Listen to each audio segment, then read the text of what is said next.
군대 내 폭행 사건이나 총기 난사 사건 등 잊을만 하면 터지는 사건 사고들을 보면서 군대 내 군종과 민간 성직자들의 역할이 얼마나 중요한지 되새기곤 했는데요. 한국 교회에 좀 더 체계적이고 조직적인 지원이 필요해 보입니다. 김수영 기자입니다.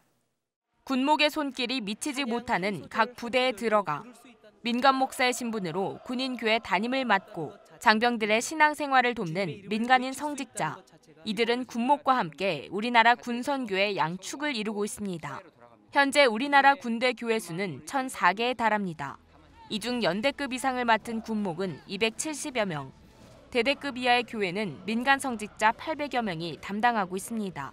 설교 말씀이라든가 그리고 또 예배를 주관하는 거라든가 그리고 그 병사들에게 또 이제 여러 가지 훈련 때 위문이라든가 또 때로는 인성 교육이라든가 여러 면에서 도움을 많이 주고 있죠.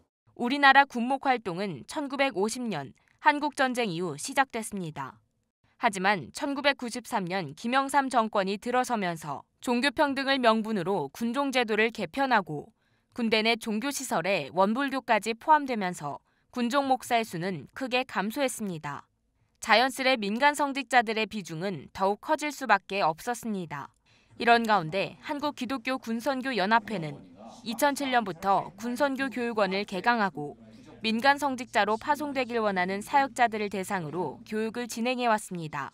교육 커리큘럼은 민간 교역자들이 군선교의 특수성을 인지할 수 있도록 전반적인 병영 문화와 시스템, 군 목회학, 군종학 등의 내용으로 구성돼 있습니다.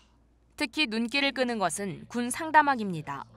최근 들어 군에서 민간인 출신의 전문 상담사들을 정책적으로 늘리고 있는 가운데 한 교육 참가자 역시 아버지의 마음으로 장병들을 돌봐 군대 내 사건 사고를 방지하는 데도 도움이 됐으면 하는 바람을 전했습니다.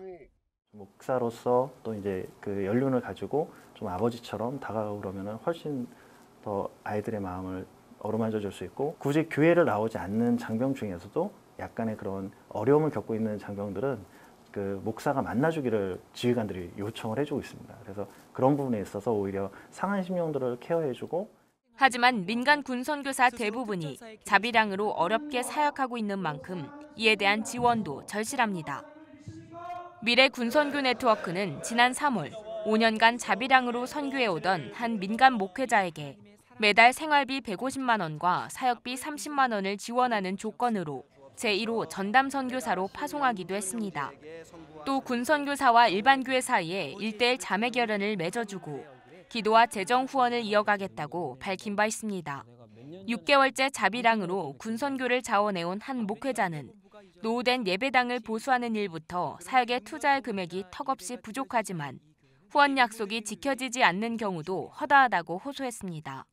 민간인 성직자 제도는 줄어든 군중의 자리를 메워주고 교회들과 연계해 군선교를 힘있게 하겠다는 좋은 취지지만 목회자 수급 불균형 문제가 심각한 상황에서 목회자들이 거쳐가는 실습 코스가 될 수 있는 우려도 있습니다. 2, 3년간 수련 목회 생활을 거쳐야만 목사 안수를 받을 수 있는 감리교에서 가장 많은 민간인 군사역자를 배출하는 것도 눈여겨볼 일입니다.